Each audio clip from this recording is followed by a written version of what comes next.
Assalamualaikum warahmatullahi wabarakatuh. Apa kabar semua? Mudah-mudahan dalam keadaan sehat dan berbahagia. Baik, pada kesempatan kali ini saya akan mencoba menjelaskan mengenai prinsip dan cara penggunaan daripada alat vacuum drying, atau di dalam bahasa kita, bahasa Indonesia, lebih dikenal sebagai pengering vakum atau pengering hampa. Kenapa alat ini disebut sebagai pengering vakum? Karena proses pengeringan alat ini dilakukan pada tekanan di bawah tekanan normal, atau di bawah tekanan 1 atm, atau di bawah tekanan 76 cm air raksa. Jadi bagaimana caranya? Yaitu udara yang terdapat di dalam alat ini, yang terdapat pada ruang pengering ini, dihisap oleh pompa, sehingga nanti tekanan udara yang terdapat di dalam ruang pengering ini akan turun beberapa tekanan. Mungkin di sini nanti sampai sekitar, kalau dilihat skala ini bisa mencapai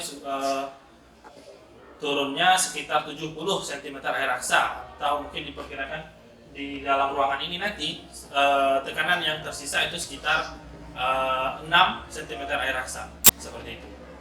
Kemudian untuk apa dilakukan pengering vakum? Kenapa kita harus melakukan pengering vakum? Pengering vakum ini bertujuan untuk menurunkan suhu daripada pengeringan, karena seperti kita ketahui bahwa produk-produk pertanian atau produk-produk pangan seperti buah-buahan dan sayur-sayuran sangat rentan mengalami kerusakan akibat suhu tinggi. Oleh sebab itu pengering vakum ini sangat cocok digunakan untuk mengeringkan buah-buahan dan sayuran. Kenapa? Karena pengeringan bisa dilakukan pada suhu yang rendah. Pengeringan bisa dilakukan pada suhu sekitar 30 sampai suhu 60 derajat Celcius. Dengan demikian, nutrisi ataupun sifat organoleptik seperti warna, aroma, dan rasa daripada produk nanti mudah-mudahan tetap terjaga dengan baik, ataupun terjadi sedikit degradasi seperti itu. Baik, itu tadi prinsip penggunaan alat ini.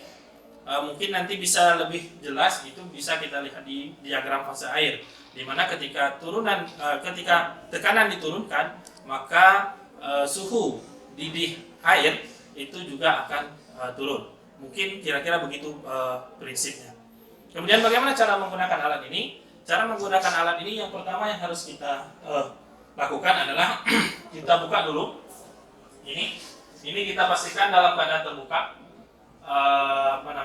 Keran penghisap udara atau keran pengeluar udara. Kemudian di sini kita buka dulu pintunya. Kita buka dulu. Di sini kita pastikan bahwa dalam keadaan bersih ya alatnya, tidak ada terdapat kotoran, bekas-bekas penggunaan alat sebelumnya. Kemudian kita tutup dulu alatnya. Kita tutup, tidak usah dikunci. Setelah kita tutup, kita nyalakan heaternya. Kenapa kita nyalakan heater terlebih dahulu? Supaya suhunya lebih cepat naik. Soalnya kalau kita nyalakan berbarengan dengan pompa, maka suhu akan lambat naiknya. Kita naikkan dulu suhunya, kita set di sini. Nah, atur berapa suhu yang kita inginkan.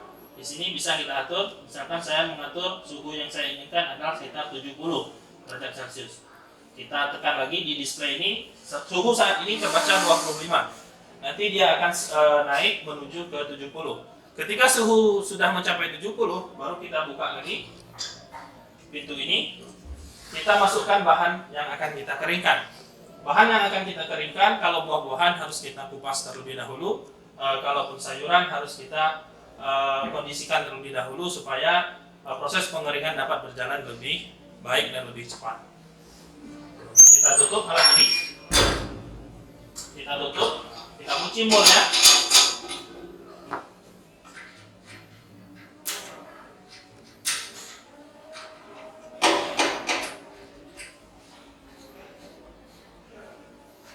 Ini harus terkunci rapat supaya tidak ada lubang-lubang udara yang masuk lewat pintu pengering ini. Kemudian keran ini kita tutup. Setelah keran ini kita tutup, baru kita nyalakan pompa. Ini pompa ini berjalan, nanti tekanan akan turun. Itu mungkin sekitar yang diturunkan nanti itu sekitar 70 cm air raksa. Kemudian kalau sudah tercapai tekanan yang kita inginkan, kita tunggu sampai kira-kira bahan kering, mungkin sekitar kalau 70 derajat Celcius mungkin sekitar 3 jam sampai 5 jam, atau suhu yang lebih rendah mungkin bisa lebih lama lagi. Setelah bahan kita kering, segera kita matikan pompa vakumnya. Kita matikan pompa vakumnya, kita matikan juga heaternya. Kemudian kita buka keran penghisap udara ini. Kita buka.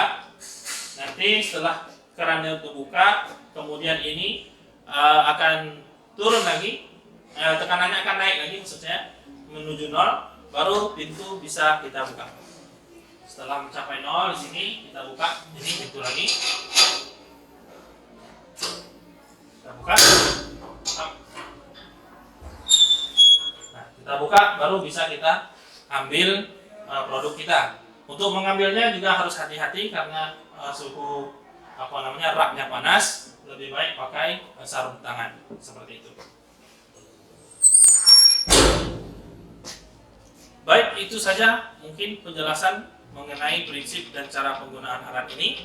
Mudah-mudahan bisa bermanfaat dan bisa diaplikasikan untuk praktikum ataupun penelitian. Terima kasih atas perhatiannya. Saya ucapkan Assalamualaikum warahmatullahi wabarakatuh.